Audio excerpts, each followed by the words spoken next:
All right, you guys, welcome. Tonight we're talking fundraisers. It is March 23rd, and this is part one of our two-part series on fundraisers. Now, I know some of you have heard some of this content before, but we have enough new people that I thought it was really important to kind of go back to the basics of fundraisers and chat from the beginning. So that's what we're going to do. And I'm actually, Sarah, I'm going to make you and Heather co-hosts if you're okay with that, so that when people are still joining, you guys can add them. Are you good with that? Yep, we can do that. Perfect. I can do that. I'm sure Heather's okay too. She shook her head, yeah. So awesome. Okay, perfect. All right, so you're going to want to have a notebook. You're going to want to have some paper, probably. You're going to want to take some notes. And let's just kind of kick into it. So the first thing I want to tell you is this. I think when we talk about fundraisers, and Heather and I talked about this, there seems to be so much confusion on fundraisers. Like people, like to those of us who do fundraisers regularly, it's kind of common sense and it's obvious, and it's, why would that be confusing to you? But to someone who's new or who hasn't done a fundraiser, it's a little bit overwhelming. And sometimes you guys get caught up with the, I don't understand how to do a fundraiser, so you don't ever do a fundraiser. Okay. So the first thing I want to tell you is, I just want you to breathe, and I just want you to relax, and I just want you to realize that a fundraiser is not overwhelming. A fundraiser is nothing different than what you're already doing when you host a party, whether it be a home party. I know we're coming out of COVID. I know it's not really a lot of home parties right now, but I have heard some people have home parties. Jamie Solons has a home party tonight. So home party, it's nothing different than a basket party, a Facebook party, an event, whatever you're doing to sell normally. Any of those can be a fundraiser. So I don't want you to stress about that this is some new, totally different model that you're going to have to figure out. Okay. I think we get so caught up in the what if I don't do this perfectly? What if my packet isn't perfect? What if my information, what if I don't have the perfect information to reach out to solicit a fundraiser? And so sometimes that trips us up, when it's better just to do it than to worry about making it perfect, because you're never going to think that your stuff is perfect. You're always going to want to be evolving, right? And my fundraisers that I did in the very beginning of my business, when I'd only been a consultant for a couple months, were quite honestly just as successful as the fundraisers I do now. And at that point, I really had no idea what I was doing. So just breathe, okay? And let's work kind of through the process. So I want to start with, why would you want to do a fundraiser? So in the chat, will you guys tell me some reasons why you think you might want to do a fundraiser? Let me pull up the chat. Yep, expand your customer base. Good. Up your PRV for incentives. Very good. To help people, yes. Exposure. PRV and giving back. Get a bigger circle. Oh, someone's heard me say this before. Help the community. PRV. Yeah, you guys have nailed them all. So why would you want to do a fundraiser? Well, you're going to increase your PRV, right? So you're going to earn, you're going to have sales. You're going to get new customers. So how many of you struggle, just a yes or no in the chat, how many of you struggle to expand, to find new customers? How many of you have that as a struggle? Oh my gosh. Like if I told you that it would be great if you had 10 new customers this week, would that be hard for you? Yes or no in the chat? Yes. Yes. Okay, definitely. Yes. Okay. What if I told you 50 new customers this week? You guys would be like, I'm checked out, right? Okay, that's what a fundraiser can do for you. A fundraiser is going to put you in front of people you could never be put in front of before. Okay, I'll give you I'll give you one example. This is a pretty visual one that's pretty good.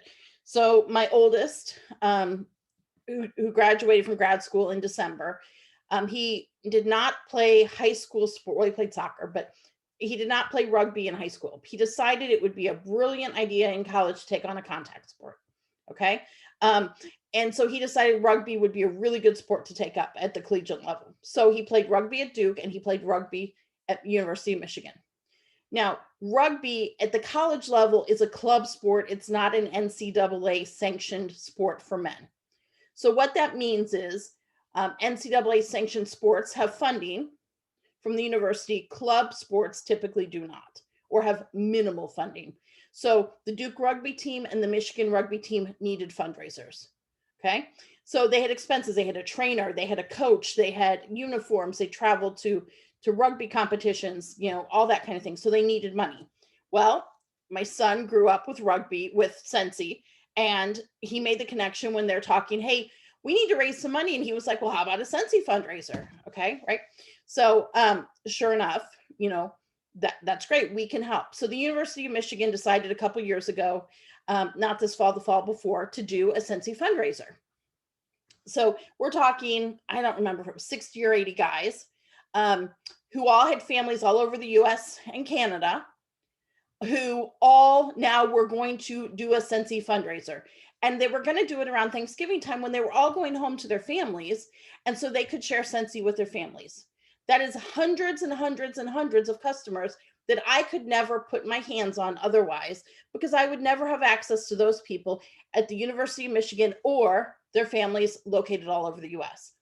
But that in that 1 week, I had the opportunity to gain 2 to 4 to 600 new customers just from this fundraiser. So I said, would it be hard to get five new customers? And you said yes. What about 100? What about 50? What about 200? Do you see how a fundraiser puts you in front of people you could never be put in front of otherwise? I would never be able to touch those people. I mean, they were spread all over, right? But those boys, those burly rugby boys, took home those packets with smelly good stuff to their families over Thanksgiving, and to their girlfriends' families, and to their aunts and their uncles and their grandparents, who all wanted Sensi. Really, who wanted to reduce the amount of money they had to put forth themselves into the rugby program, probably, but got some really good smelly stuff in the process. So that's what I mean, new customers. Now, usually you have a coordinator of a fundraiser, and so that coordinator has a really good opportunity to see how well Sensi does, right? Our fundraisers do well. People love our products. And a coordinator who collects these orders and sees, oh my gosh, our organization told $2,000 or $6,000 or $20,000. That light bulb goes on with that coordinator, and they say, those people are going to need more wax and more pods.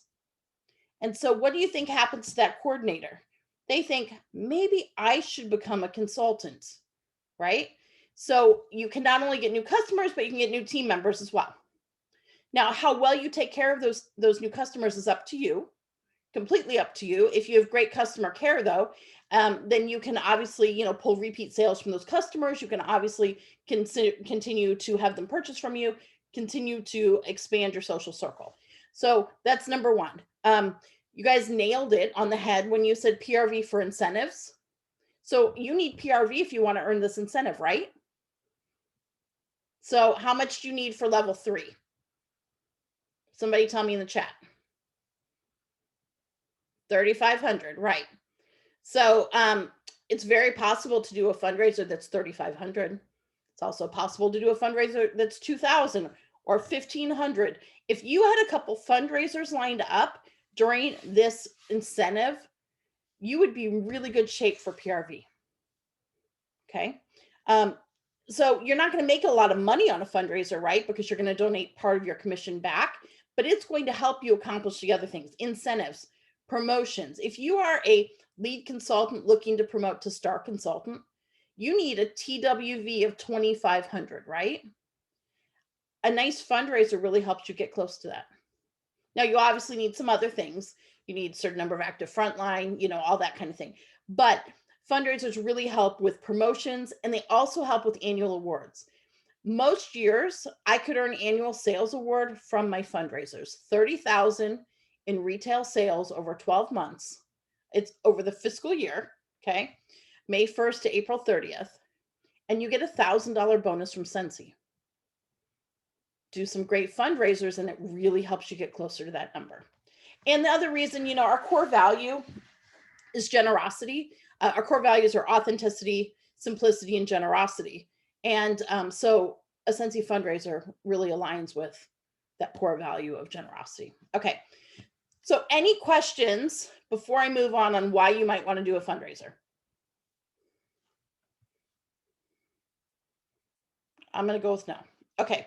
So how do they work? Well, I like to say that a fundraiser, it's your fundraiser and you do it your way. Okay. And what do I mean by that? What I mean is there is no handbook from corporate that tells you how to do a fundraiser. Okay. We overthink fundraisers and so we get all this convoluted, oh my gosh, I have to do this a certain way. Well, there are rules that you have to follow, but a lot of the details are up to you. You're going to find the group, the organization, the individual that needs a fundraiser. You are going to decide how much of your commission you're going to donate. You're going to decide how and when you're going to do the fundraiser. We'll talk about those things like, are you going to do a catalog fundraiser or a single product fundraiser? You decide all of that. You decide when you're going to start it, when you're going to stop it. And then you put that in writing so everyone is on the same page. So corporate doesn't have anything to do with that. You don't go to corporate and say, okay, I'd like to submit a fundraiser now. I'd like to start it on Monday. Can you set up a separate website for me? No, there's nothing different than you do other than setting up a party like you normally would. You just name the party for the fundraiser organization or the individual or whatever, whoever the fundraiser is for. Okay, so but there are some rules. So let's talk about what those rules. And I know some of you were on the Sensi standards compliance training last week, right? I did not listen to the replay yet. I do not know if they covered any of this at all, but these are in the Sensi standards. And the rules are pretty simple. Number one, if you are going to do a fundraiser for an organization, you can't use their name without their permission. And I recommend you have that permission in writing. So, for example, if I was really passionate about the National Breast Cancer Foundation and I wanted to donate 20% of my commission this month to that organization, I could do that as long as I had their permission in writing. Okay. Why does that happen? Well, unfortunately, over the years, I believe consultants have probably used an organization's name and not followed through on their commitment. So you can't use an organization's name without their blessing. Okay. All right. That's number one. Number two, if there's a natural disaster or tragedy, you cannot do a fundraiser for it without the permission of corporate. For one thing, it's kind of tacky, you know. Um, it can be looked upon as we're trying to raise money. We're trying to profit from a tragedy, right?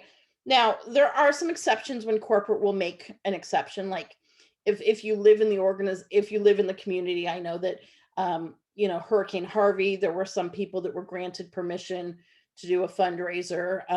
There are different circumstances when corporate may give you permission to do that, but you have to have it permission from them. Okay. You have to have the details in writing. And corporate is not going to, you don't submit those details to corporate. But if corporate comes back to you and says, hey, XYZ organization reached out to me and said that you did a fundraiser with them and you didn't uphold the rules that you guys agreed upon.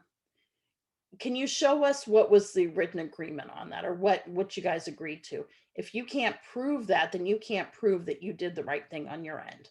Okay.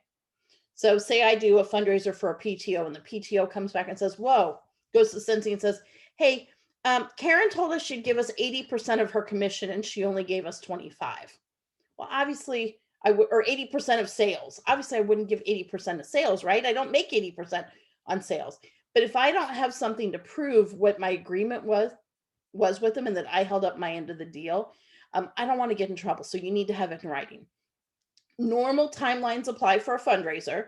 So just like, you only can keep like a home party or an event open for 2 weeks with orders that are being turned in person, same deal. I can't decide to do a fundraiser for a baseball team and keep it open 2 months. Okay. I have to follow the normal guidelines if, they're going to hand me packets and I'm going to turn them in, because quite honestly, people start to wonder, you took my money, I turned in my order, when am I going to get my product? So normal timelines apply and you have to be ethical. I mean, I think that's common sense, right? The reality is when you're doing a fundraiser, if it is not just your name on the line, if you don't follow the rules, it's all consultants and it's Sensi's name on the line, right? And a real quick way to sour a community or an organization against Sensi is to kind of botch a fundraiser. Nobody wants that. So those are the rules. Okay. So what are some different kinds of fundraisers? Well, there's really no limit to the different kinds of fundraisers you can do. You can do a full catalog fundraiser. And when I say a full catalog, I mean offer all the products.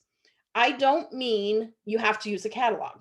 You could use a catalog, you could use a showcase brochure, you could use a product list, you could give them a QR code with a link to the digital catalog. You could do whatever you want, but when I say full catalog, I mean they can order anything from that we have available right now. You might want to do a single product fundraiser. There's quite a few people who rock the Cent Circle fundraisers. Okay, and that's all they offer.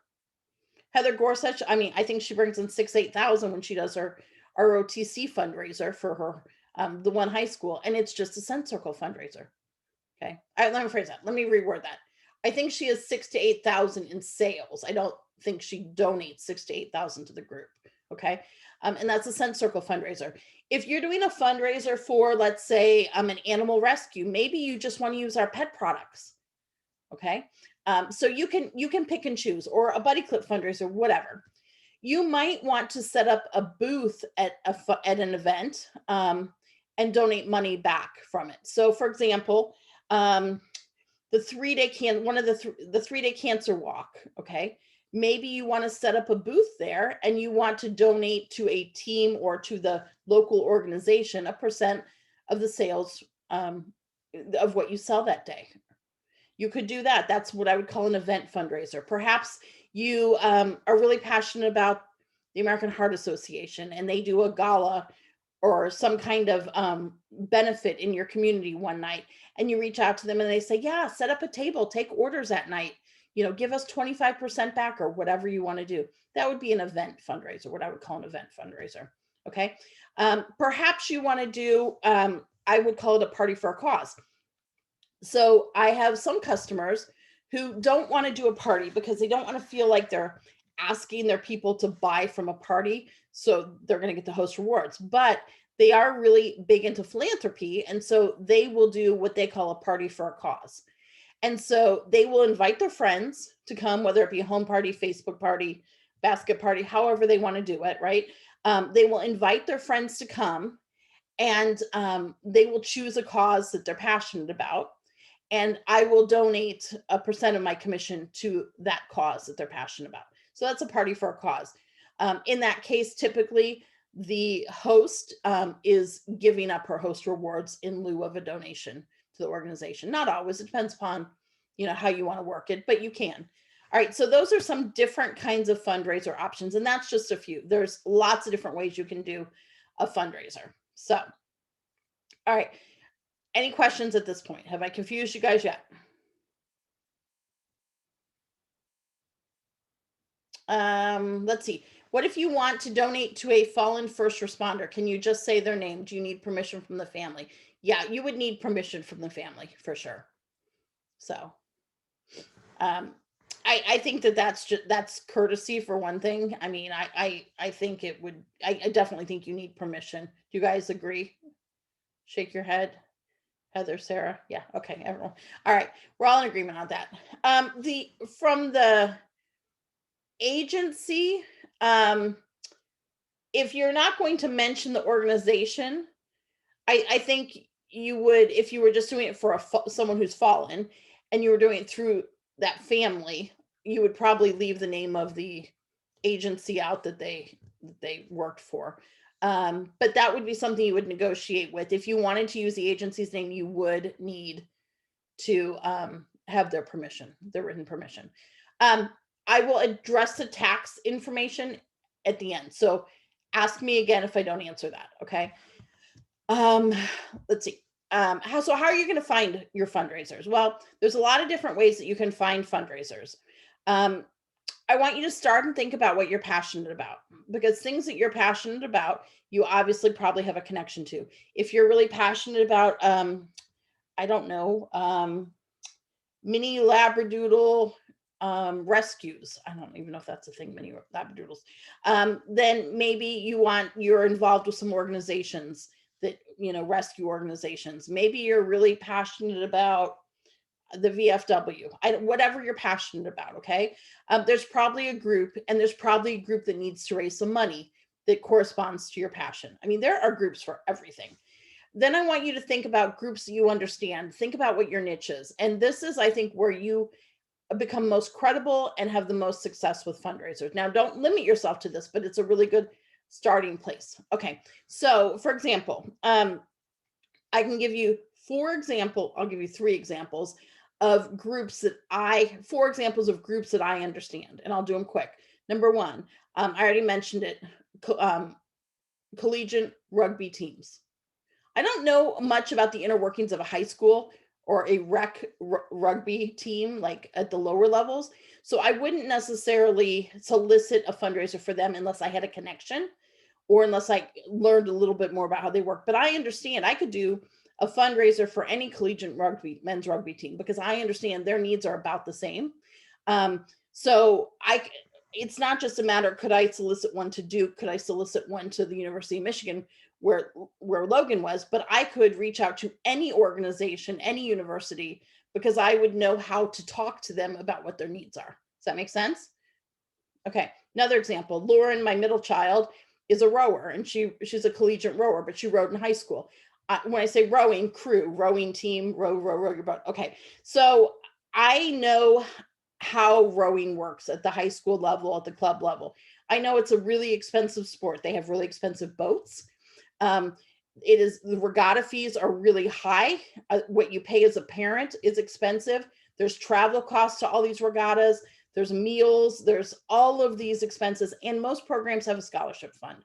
So I am well poised to solicit a fundraiser for any rowing program in the US, because I understand the inner workings of them, and they all pretty much work the same. So while I've done them for my daughter's rowing programs, I could also solicit them to any other organization. So if I had, let's use Amanda, for example.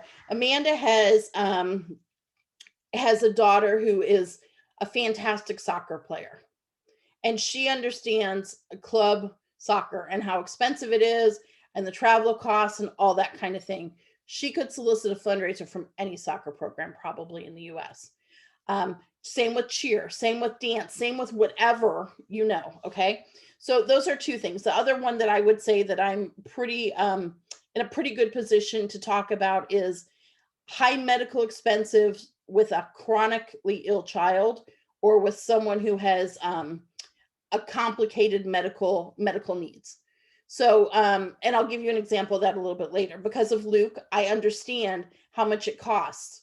I understand what insurance covers and what they typically don't cover. I understand travel to a medical facility far away. So I could talk to anyone who's in that position be pretty articulate. Okay. The situation might vary a little bit, but think about what you know. Think about what your experiences are, because you all have unique perspectives on different things that put you in a really good position to solicit fundraisers. I'm not saying take advantage of your experience, right? But I'm saying use it to your benefit in a way that helps you to connect with an organization. So beyond that, your family and friends. I remember I was talking to Vicky one day about doing fundraisers, and I said, well, who do she was saying, she was talking about her neighbors, I believe. And the conversation came up. I said, well, who do you know that might need a fundraiser at a school? And she was like, well, I don't really, I don't know. And then I said, well, tell me about your neighbors. Well, and her neighbors were teachers. Okay, it's a great point to start. Go talk to those neighbors that are teachers and see what the needs are in their school. Okay. Your community, lots of communities are hurting right now. There's lots of organizations, there's lots of nonprofits that are really in a bad place because of the pandemic and that need funds. Watch social media. I try every day, morning, afternoon, and night, to comment on I try to do at least 5 of my friends, my non-Scentsy friends, Facebook posts. So I'm watching what my friends are doing, my non-Scentsy friends. And when someone says that their daughter has been selected for a national dance team, or let's use anything like that, if a foreign a trip to the East Coast for a high school, I don't know, class trip, anything that they need to earn money, I will reach out to them privately and say, Hey, have you thought about, yeah, cheer competitions, perfect. Have you thought about doing a fundraiser? I saw that you need to raise some money for Julie. We could do that with the Sensi fundraiser. Have you thought about that? I'd love to help you. And then the other ways that I think you can really effectively solicit fundraisers are, number one, if you don't talk about the fact that you do fundraisers, if that is not part of your elevator pitch, so to speak, no one will know that you do fundraisers. So when you're doing these Facebook parties, do you have anything in your Visly that talks about how you do fundraisers? Okay, Lori, excellent. Very good job. Most of you probably don't, right? Unless you've used Lori's code. Um, do you talk at events about the fact that you do fundraisers? So I know we're not in a big event world right now still, but the world is opening up. So this training is timely, okay? This world is opening up, and I've seen some of you say, "Oh, I can't do this because I have an event on Saturday." So when you are checking people out at your event or you're having conversation, do you tell everyone as they're checking out, hey, I want to make sure you know we do fundraisers if you know anyone who might need a fundraiser? If you don't talk about it, you attract what you talk about. So if I talk about, oh yeah, so someone says, what do you do? Oh, I'm a Sensi consultant, and I sell, oh my gosh, the cutest Disney licensed products are so great. They sell out in 2 minutes.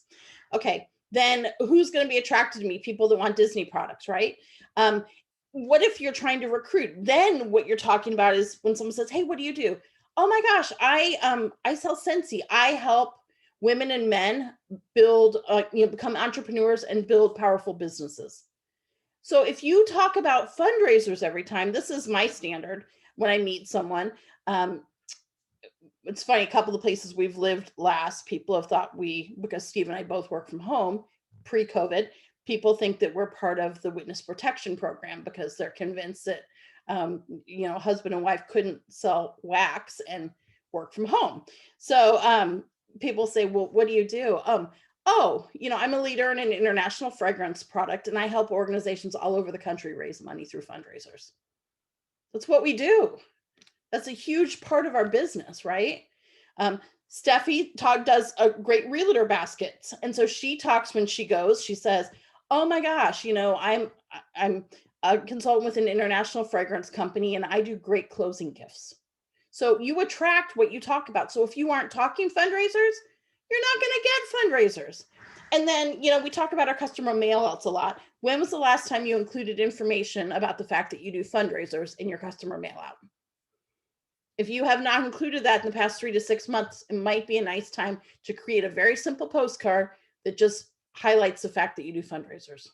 So, okay, so that's where you're going to find them. Yes, okay. You can sell Disney in fundraising. Yes, you can do that. Absolutely. You can sell the whole catalog in fundraising. I would caution you in a fundraiser to not collect LTO orders. Like, I think that's a huge, oh my goodness, that's scary to me. Can you do a fundraiser for a sorority or fraternity? Yes. And you would need permission from the sorority or fraternity to do it. Now, the question would be, and you would need to clarify this with someone at the sorority, and I'm going to use sorority as my example. Usually there's someone in charge, there's a chair for fundraising.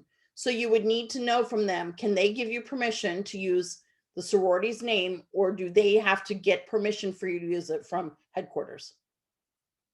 Okay, so that would be a question, a good question for them. Okay, so that's how you're going to find your fundraisers.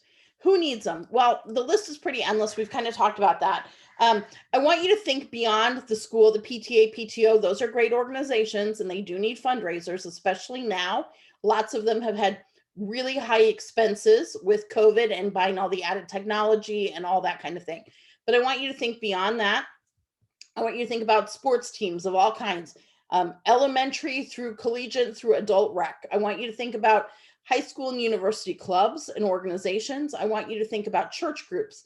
My kids went on mission trips to Honduras and they had to raise a couple $1,000s each to do those mission trips. It was a requirement to go on the mission trip. So lots of church groups need to raise money. Youth clubs, 4-H, Boy Scouts, Girl Scouts. Now, sometimes there are rules like they have to complete their cookie sales first before they can take on another fundraiser, right? And they usually have to get council permission. But I've done them for all of those organizations. If there are women's groups in your community, women's groups are really big on collecting money to give back to other organizations. They are really great to do a large party type setting where you donate a percent of your commission back to a group. Nonprofits, somebody asked, do they have to be a nonprofit? They do not have to be a nonprofit. And I can't give you tax advice, but I will tell you this. If you're going to have to talk to your tax professional, if they are a nonprofit, if they're a 503c, then you may be able to take your donation as a charitable contribution. You're going to have to talk to your tax professional. If they are not, you may be able to take it as an advertising expense. So again, you're going to have to talk to your tax professional. So that's that. Okay. Individuals, special causes, you've got someone who, maybe you've got someone raising money for adoption, or you've got a group that's collecting for foster care. There's all sorts of different individual causes of why people need to raise money. You can do that. The only one that someone's asked me that I don't think you can probably do, someone asked me once, can we do a fundraiser for someone to earn enough money to pay for their kit? And I feel like we have the flip the host option, but I don't think we could probably do a fundraiser where we donated the cash to them. I mean, what do you guys think on that? I think that's probably a no. Do you think, Sarah, Heather, you guys have thoughts on that? Yeah, I agree, because you can't pay for someone's Yep. kit. Now, if they want to do a party and use the host exclusive kit, now you can do it that way. But in the past, you can't pay for someone's kit. Um, Other nonprofits you might think about, animal rescue groups are really big. Service organizations are always looking to raise money, and daycare centers. And sometimes we leave out the daycare centers. I've done a lot of fundraisers for daycare centers that have been very successful. So, let's see. All right, so next, and that's just a few ideas of who needs a fundraiser. That is certainly not like an exhaustive list. Success or failure. So I think the most important thing we can talk about tonight is, how are you going to make sure your fundraiser is successful? Because we have people who will do a fundraiser and it will not be successful, and they will never try another fundraiser again. Number one, I'm going to tell you, some are going to be slam dunks and some are not. So even if you do a fundraiser and it's not successful, I'm going to encourage you to try again and do another one. But there's 4 things that I think are important to determining whether a fundraiser is successful. The first one is, how involved is the coordinator? Okay. Whoever with the organization you have coordinated the fundraiser through, they are your partner. They are your best friend for the fundraiser. They are your lifeline. And just like you would coach a hostess, if you want your party to be successful, you have to give your hostess some information, right? So if you don't do that with your coordinator, the fundraiser, they're the ones who are going to rah-rah everyone. They're going to keep the excitement up. They're going to answer the questions for you, all that kind of thing. So you need to partner with your coordinator, number one. Number two, we overthink fundraisers. And I've already said that a couple times. So sometimes we, oh my gosh, okay, great. You want to do a fundraiser? That's fine. Let's do it a year from December, because I'll probably be ready to do a fundraiser by then. No, if they want to do a fundraiser now, they want to do a fundraiser now, not in like 17 months. Okay, so stop overthinking it. 3, we complicate the information that we give them. So when I started doing fundraisers, actually not the beginning, it was pretty simple what I gave people, but probably year 2, 3, 4, and 5, I decided I would make my fundraisers really sophisticated. I would give them all the information for all the questions people asked me. I gave them like FAQs. I gave them all sorts of things. Okay.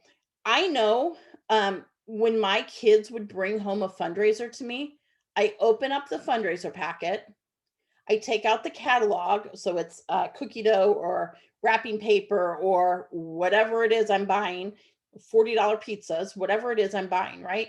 I take that information out, and then I take out the information that kind of tells me the details, and all the other information in there, I don't even look at. And I think most parents are the same. I am not going to read, when my kids bring home a fundraiser, 30 pages of information so that I understand the ins and out. You know what? I really don't care the background of that company. I don't really care how successful they are. I don't really care how many frozen pretzels they sold last year. I don't care any of that. And sometimes we put all this information in about Scentsy. They don't really care about all that. So um, we overthink it. So here's what I think the minimum you should put in a packet. And we'll talk about this more next week. But the minimum I think you should put in the packet, number one, you need to give them something to show them what they're selling. So that could be a catalog, a showcase brochure, a product list, or again, a QR code to a digital catalog. I want you to be wise. If you are doing a single product fundraiser, then you're probably giving them one information sheet, right? If you're doing a Scent Circle fundraiser, you're not going to give them the whole catalog, right? You're going to give them a sheet about Scent Circles. There's not that much information you need to know about Scent Circles, right? That's number one. So they need to know what they're selling. So how are the people going to buy? What are they going to look at? Number two, you need an information sheet that gives them the basics that they need. They need to know who the fundraiser is for. They need to know how much money the group is getting. Okay. They need to know the start and the end dates of the fundraiser. These are the things people leave out. So the kid comes to my door and I'm like, oh, yeah. So when does this fundraiser end? Because I might be a little tight on money today, but can you come back Friday? I get paid Friday. Not really. I get paid on the 10th, but, and the kid's like, oh no. Right. So, it needs to have start and end dates. They need to know how to order and how to pay. That's important. They need to know when to expect the product.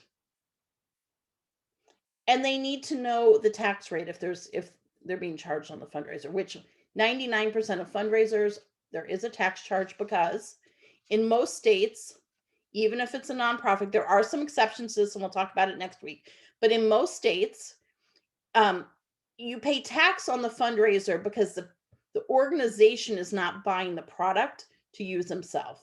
People that support the organization are buying the products, and a percentage of that money is going to the organization. So it's still a retail purchase. It's not a wholesale purchase. There are some exceptions to that. We'll talk about that next week.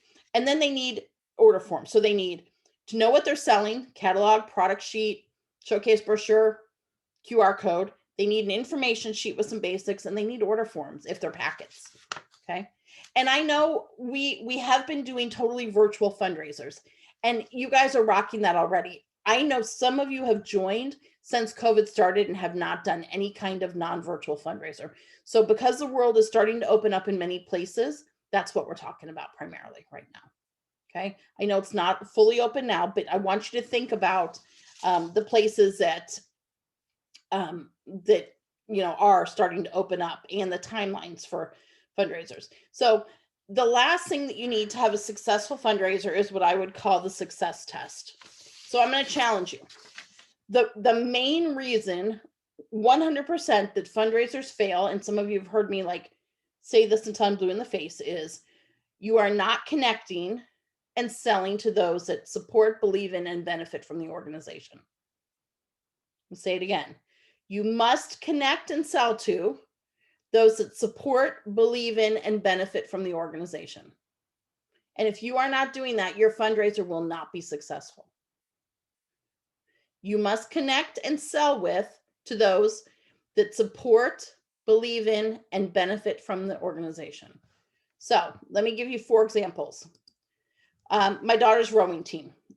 So I need to make sure if I'm doing a fundraiser for my daughter's high school rowing team, I needed to be able to make sure that the people soliciting the sales were those that support, believe in, and benefit from the organization. Now that's easy with a rowing team. There were 60 rowers on the team. They each got a packet of information. We set up an online link. The rowers are passionate and their families are passionate because they support, believe in, and benefit from the rowing program, right? Okay. Now, if I just got on my Facebook page and said, oh my gosh, I'm doing a fundraiser for Parati Rowing. I know you guys all want to support this group that I love so much. Do you think that my customers really care about Lauren's rowing team? Now, maybe my family does, but my customers don't. So I had to connect with the rowers, and they had to be the ones to be my little army men selling the product for me. Okay. Another example, Pepperdine cheerleaders, Pepperdine University, little team university in Malibu, gorgeous campus, little team.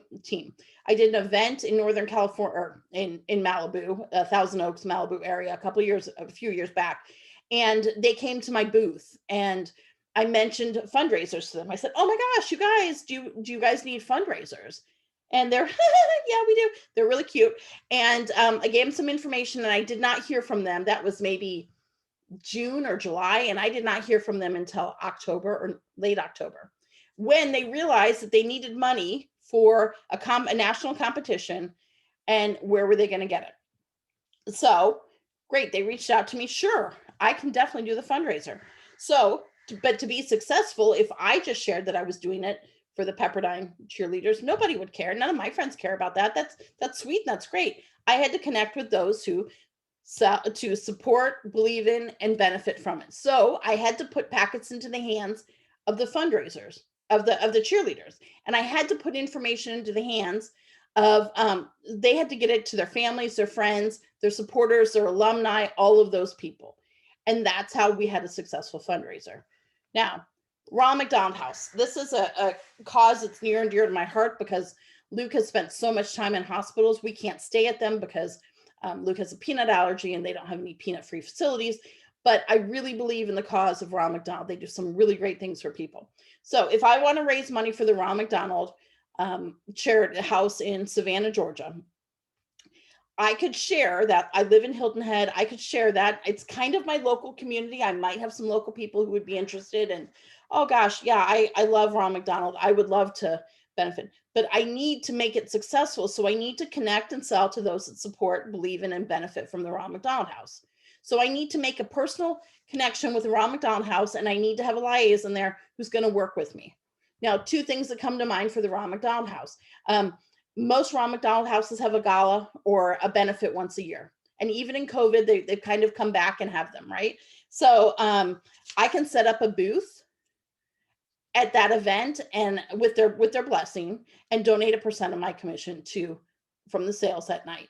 I could also ask them if I could put catalogs and order forms on the table and have the MC talk about it. They could drop off their orders at the end of the night with someone at the front door, and they come back to me and I would give a percent of the commissions. The other thing, Ronald McDonald, they've got a pretty wide group of people that support them at each chapter. They're not really chapters, but they're houses or locations. And so I could ask them, hey, next time you send out an email, can we promote my fundraiser? Sure, that gets into the hands of those who support, believe in, and benefit from the Ron McDonald House. Absolutely. So you have to figure out a way to connect with the people that are really going to support it. So the last example I'm going to use, Julia needs a heart transplant. She's like a 4-year-old little girl, and I've heard her story, and I want to really help Julia's family raise some money. Now, I can passionately share that on my Facebook page, but I can't promise you anyone really is gonna, oh my gosh, yeah, I'm totally gonna buy, $200 worth of Scentsy because I want Julie to get that heart transplant. That's expensive. But I can work with Julie's family or someone that a representative. A lot of times when you have a serious medical condition like that, someone in the immediate family will ask someone in the extended family or a good family friend to kind of be their liaison for that kind of thing, so they don't have to deal with all the ins and outs. And I could ask them, hey, this is something we could do to raise some money and help. But I would need to solicit the fundraiser to those people who are passionate about Julia's heart transplant. So it would have to be, if she has a Facebook page, sharing the information on that Facebook page. Lots of people going through medical situations have Facebook pages. I would have to, maybe perhaps Julia's family or her extended community, maybe her aunts and uncles and her grandparents and her mom and dad's best friends, maybe they'd all like to take basket parties or the equivalent of like a pouch party and collect some orders. So you got to get creative sometimes and think about how you're going to connect with the people that are going to benefit from the organization. Does that make sense to you guys? Okay. Let me give you a couple pro tips and then we're going to call it quits for tonight because I know we're way over 30 minutes. Okay. Number one, fundraiser decisions now are being made for fall. Organizations are making decisions for their fall fundraisers. So this is a perfect time, and the world will hopefully be open a little more in the fall than it is now. This is a perfect time to be talking to organizations about fall fundraisers. Okay. Um, Now, I don't want you to discount spring and summer fundraisers, though, because there are a lot of organizations, there are a lot of, say, ball teams and youth sports and just a lot of different segments of the world that did not plan to be open this spring that are now, and they haven't put these workings in place for spring or for summer for fundraisers. So there are a lot of groups right now looking to raise money. So don't think your opportunity is only 6 months from now. I want you to consider the organizations now. Um, it is critical that you talk fundraisers. So I'm going to challenge you all this week to come up with a 2-line tagline about what you do in your business and how it includes fundraisers. Now, if you're trying to recruit someone, you by all means you're going to talk to them about how you're part of an international fragrance company and you help men and women you know become entrepreneurs and build businesses. You're not going to necessarily talk to them about fundraisers, right? But in the right circle, you need to be talking fundraisers. I want you to consider how much you would give to a fundraiser. That is totally a decision that's up to you. We'll talk a little more about that next week. I do not want you to take a loss on your fundraiser. My rule is I'm never looking to make a profit from a fundraiser, though. My profit from a fundraiser comes down the line with the repeat sales I get. My benefit from my fundraiser is the exposure I get in the brand new customers that I never could touch anyways. Okay. So I want you to consider how much money you would want to give. I want you to consider you are going to have some supplies. You're probably going to have some order forms. You're probably going to have product lists, product sheets, or showcase brochures, catalogs, whatever. And I want to make sure that as you are building your empires and building your teams, if you have not talked to your new team members or you leaders, if you have not talked to your teams about fundraising in the last week, in the last month, in the last 3 months, now's the time. One of the things you ought to be training your new team members on is that fundraisers are an option. It's not just Facebook parties we do, right? We do all these different things and they're all options. And then I'm gonna challenge you to work on finding your circles, finding your niche, thinking about how you're gonna do that.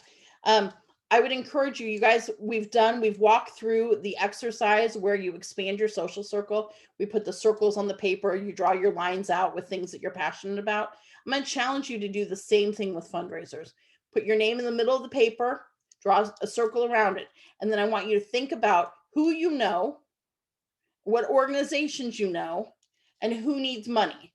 And I want you to start writing them down. I want you to think about your family. Okay, my brother, my nephew is involved in baseball and basketball. They need fundraisers. My sister-in-law does a fundraiser at our school for us. I want you to start thinking about connections. It's not just who you know, it's who you know and who they know and what they need. And I want you to make a list of 10 to 20 organizations that you think might be interested in a fundraiser. Okay. And then next week, we'll dig into that a little more. Let me answer a couple questions, but I'm going to stop the recording.